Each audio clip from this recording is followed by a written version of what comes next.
Welcome back to our curtain raiser to the Financial Advisor Awards. These much-watched awards for the last 8 years have been attracting literally thousands of financial advisors who compete for the best place in the industry. I've been speaking with Mr. Leo Puri. Mr. Puri, digitization. What would your advice be to the financial advisor? He has to cater to one level of maybe a youthful audience, which will be very glad if they are approached only by WhatsApp and communicated through email. There will be a large bulk of senior customers who will be uncomfortable with electronic devices. So what is your advice to the financial advisor? It's common sense that you need to work with both segments. It's true that I think about 30% of investors now are under 30. 42% apparently are under 40. But, you know, the third who are under 30 is obviously many who are millennials, yes. Famously short on attention span, attached to their devices. With that 30%, you have no choice. If you want to retain them, you must be able to deal with them in terms of the behavior patterns that they are witnessing when they deal with e-commerce and other financial sector participants. So what technology and digitization is allowing you to do is to do all this at lower cost. It requires an upfront investment. A lot of that investment is being also made by manufacturers, so the advisors don't have to make it on their own. There is this notion of the B to B to C, yes. The business to consumer platforms that are being created. And I think those are the right things for the advisor community to leverage and utilize for this segment as well. They are not all self-directed. In fact, they are worryingly not necessarily very financially literate. Just because they are digitally literate does not mean that they are financially literate. And for reasons that are, I think, more complex, if anything, they are possibly a little less ready to deal with their financial affairs, partly because of a drive towards consumption, yes. And partly because they are very sensitive to peer advice as opposed to so-called expert advice. And there's some shifts there, and that's not entirely without its dangers. We'll have to see. These are all evolutions. I wouldn't want to be so Luddite as to say we should not try that. But I do think somewhere in the middle of all this, there is still a need for that outdated notion of professional expertise.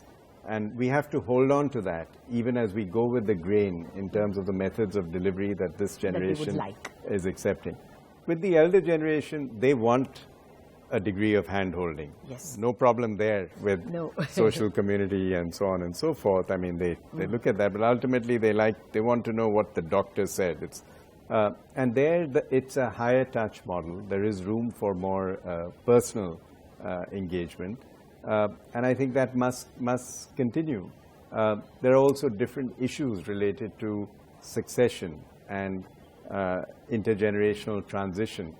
We are not yet very well equipped to deal with issues related to inheritance and so on. But as we become more prosperous as a country, and if you look at the West, the bulk of financial advice actually happens around inheritance. Why? Because that's what happens when economies develop and the bulge, if you like, goes towards the elderly generation.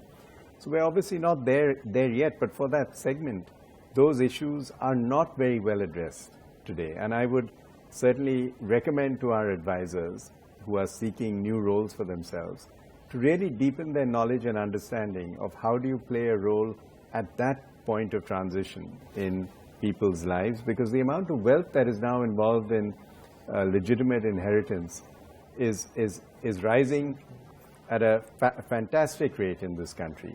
You have both real assets and financial assets which have risen in value beyond what people would have imagined when they started out on their working lives. And this must be handled carefully and well.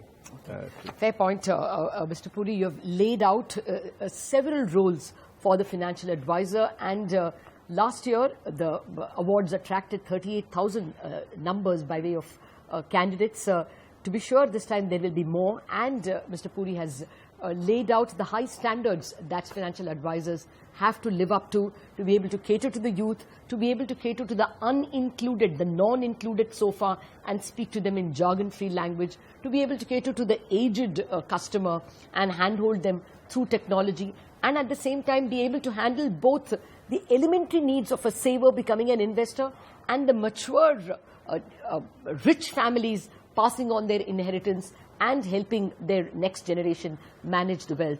All these are challenges for the financial advisor community, and they will be measured in this challenging fashion in the Financial Advisor Awards of 2017. Thanks for watching this special edition of The Curtain Raiser.